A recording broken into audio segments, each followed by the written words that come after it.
Hey, man. Hey, hello. All right, you were talking about something about comfort zones. What were you saying? Okay, how's it going, everybody? Everybody hears me? We're ready to go? Let's eat. Okay, listen. Apparently, it's come to my attention, and I definitely apologize for missing the latter portion of that show, that there are people who will call in and ask the question to a master or sensei. It's like walking into a karate dojo and saying, why should I come to your dojo to learn how to fight? You shouldn't. Because if you had to ask me a question for something that you need or that you know that you're lacking, you're not who I need around me anyway. And women will feel the same way. Anybody will feel the same way. You see, you can't come to me hoping that me, or of course, in your case, Dean, this is what you do.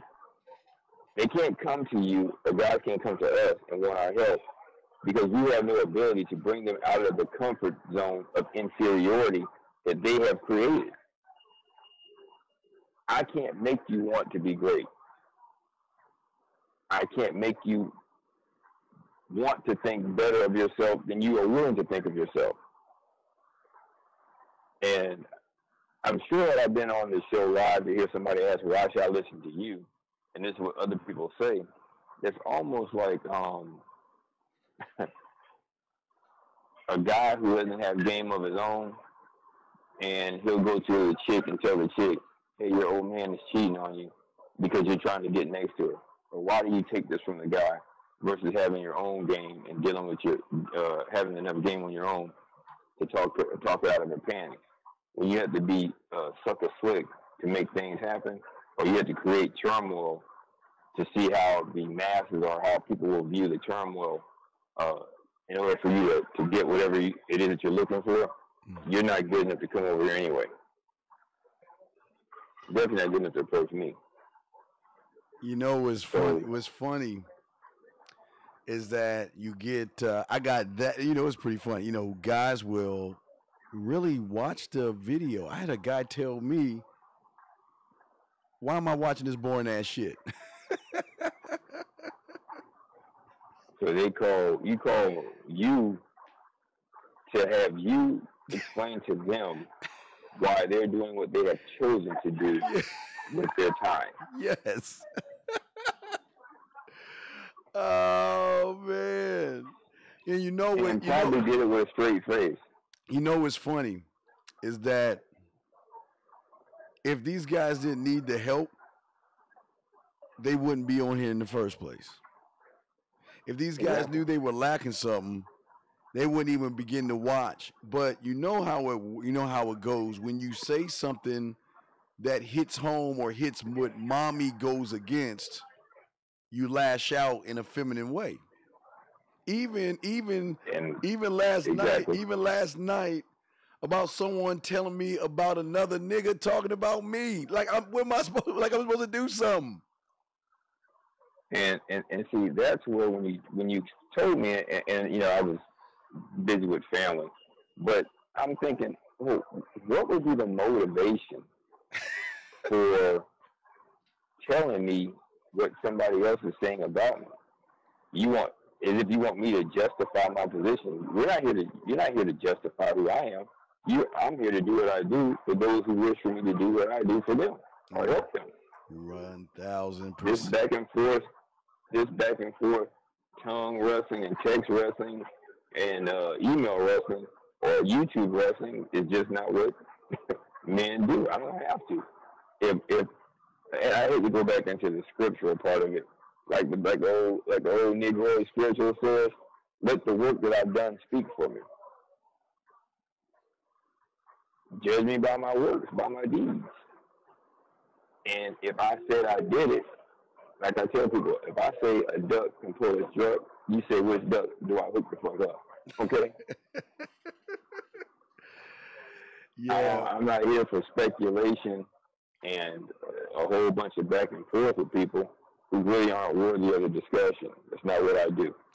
No, it's and won't do it. It will not change who I am for anybody or for any sort of reason. But do you see the feminine agent that is so angry that he thinks he's gonna mess up my day by talking shit?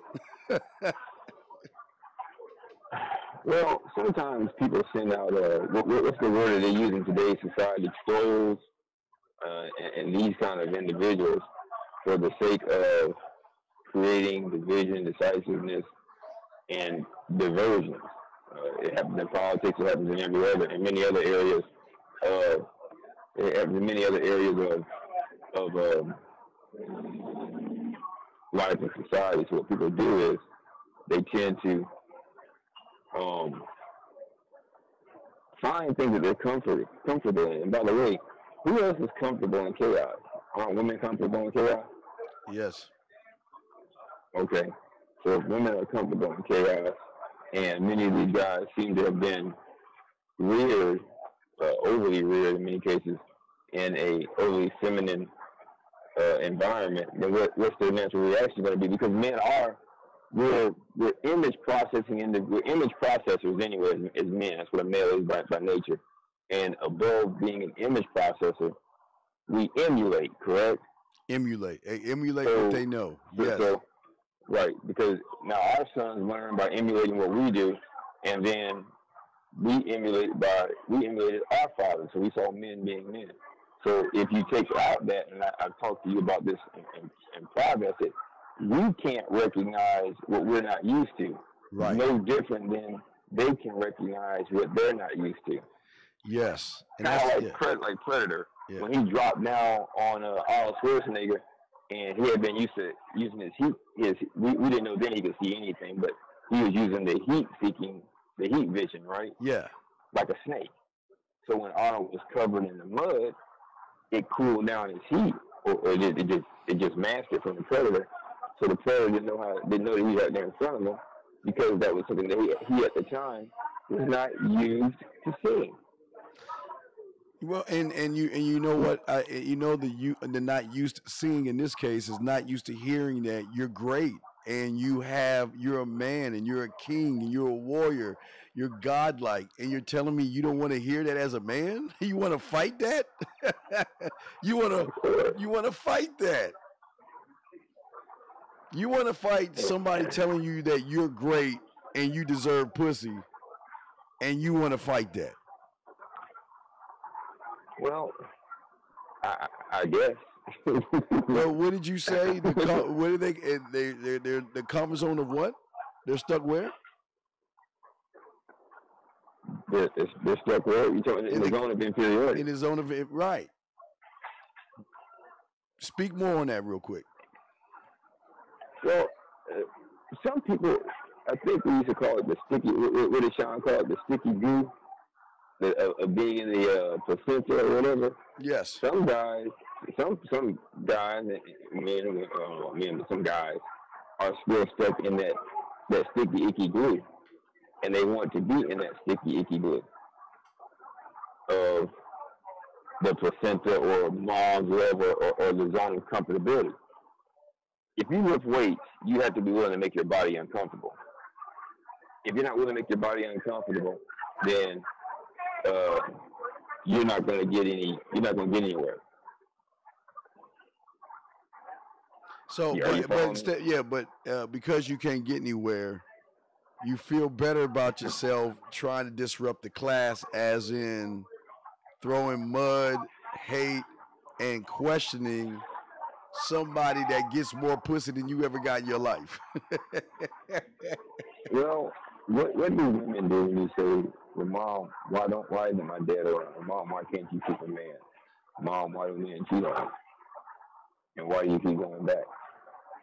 Or you can say to a guy, hey, Dad, why you keep going after a woman who wants to live with other guys? Why do certain people allow other people to take advantage of them, or take advantage of what they offer them? Because that's the nature of things. And those people will always find somebody to blame other than themselves. And I don't think that you put out there that, I mean, I'm sure you have, but maybe you don't put out there enough that we're not into the game blame thing, the blaming game or whatever it is. Oh, victimhood. Yeah, we don't blame any. We take responsibility for our shit over here. Right. So when you speak to those things, look at what you're doing. Look what you're doing with it. Yeah. Imagine what you sound like to a person who has lived their existence blaming other people, or have come up in an environment with people who blame other people. Mm-hmm. And again, we can't remove from them what they are. You can only help them build on what's already there. But you can't build on a weak foundation, and their foundation is so weak that they will always I don't disagree. yeah, they will always lose. I mean, again, but when you question someone that has what you want, then you're not teachable. You're just not. Well, here's another part. Constructive criticism is something that everybody's not built for. And when you don't know how to ask an appropriate question, you just don't know how to ask an appropriate question or the proper question. Because again, you're out of your zone of comfortability of and sometimes people just are what they are, bro. Like the guy that said that yesterday, said yesterday, I'm like, are you serious? The guy called you and asked you, why should he come to you? Yeah. I mean, like, you shouldn't. I did, yeah, exactly. Hey, dog. I said, I don't know anything. You shouldn't come. That's what I told him. You shouldn't come to me. I don't know anything. I know nothing. I know nothing about women. You don't need to come to me. Hmm. And then the other guy. And this came probably after he was listening to you, which they don't even recognize. I spent this time listening and self-questioning himself appropriately.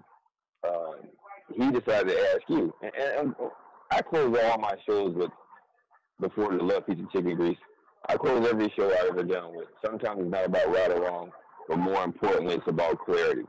And you'll never reach resolution unless you're willing to engage in honest dialogue, even if that dialogue is with yourself.